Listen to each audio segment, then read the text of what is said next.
Yo, what's going on, guys? This is Houston Sports Talk back in the video today, and today we're going to be talking about what's going on with the Houston Astros. It has been a rough start to the season for the Houston Astros. Really just one side of baseball, and that's, offensively.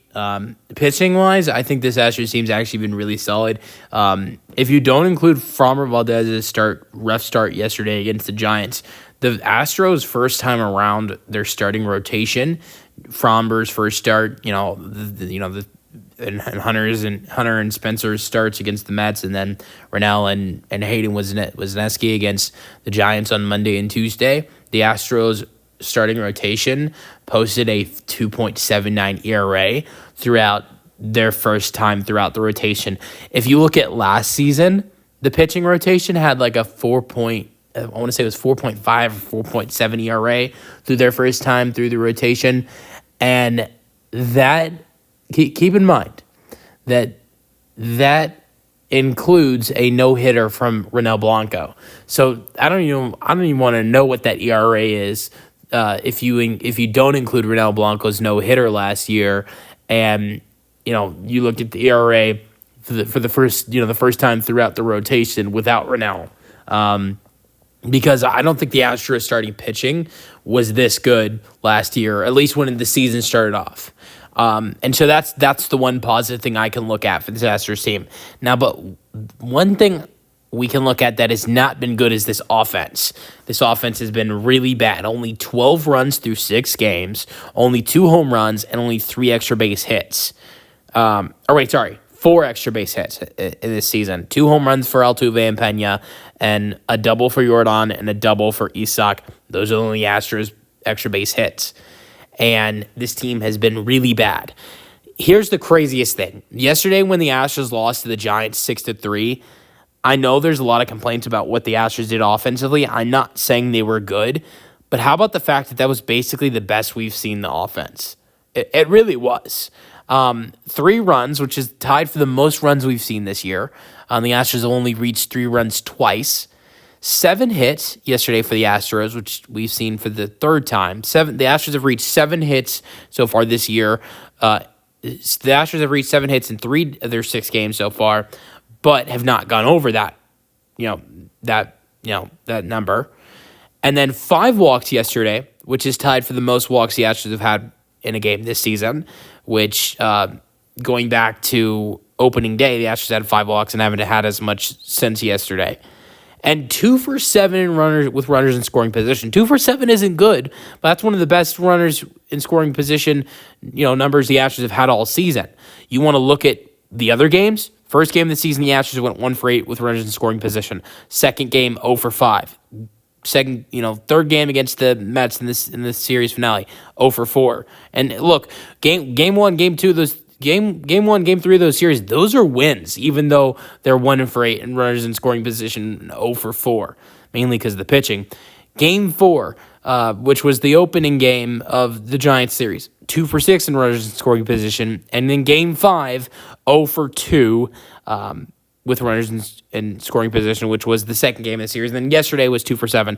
I know 2 for 6 is better than 2 for 7, but I would take the 2 for 7 over the 2 for 6 when you consider that the 2 for 7, so the 2 hits that the Astros had with runners in scoring position the other day, when the Astros lost the Giants on Monday, one was a RBI double for Isak Paredes, and so that was a really nice hit. But then the other was an infield single for Jose Altuve that didn't even bring in a run.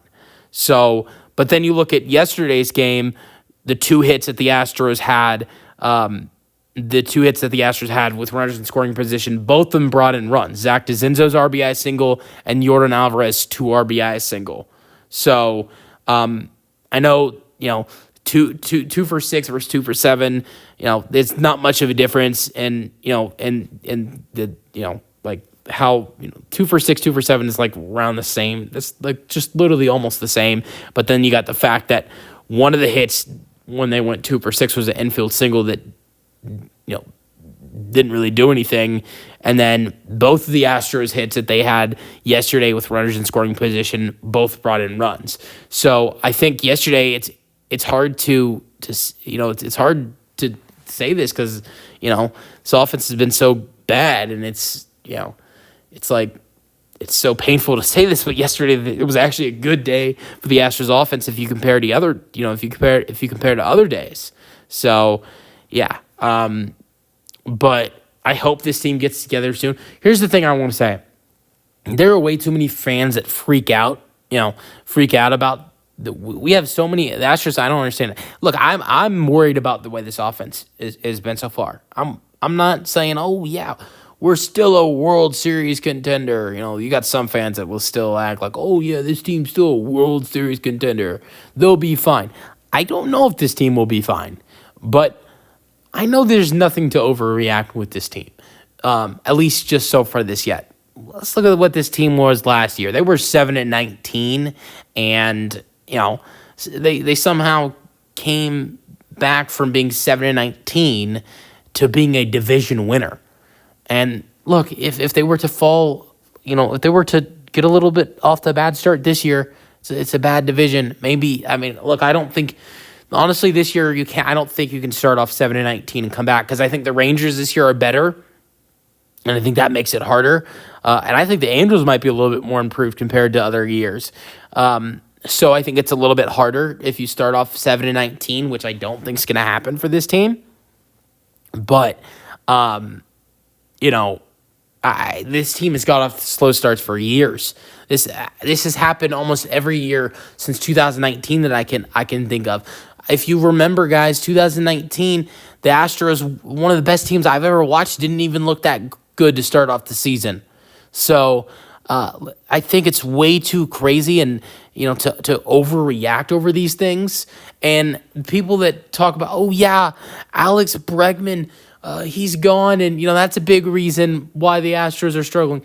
Alex Bregman being gone is not a reason why the Astros are struggling right now, because that's not a great excuse. Because if Alex Bregman was in an Astros uniform right now, he'd be struggling too as well. I know, yeah, he had a pretty solid day today against the Orioles. Went 2 for 4 with a home run. The Astros could use that, yes, but we've been seeing it years around this time a month. Alex Bregman doesn't do any damage for this team around this time of year. So what would Bregman be doing? I think the Astros could use Kyle Tucker right now. That's for sure. The Astros are probably missing Kyle Tucker right now, but at the same time, you're going to lose the guy next year. That was going to be a big problem. I don't know. I think Astros fans need to stop overreacting about this team.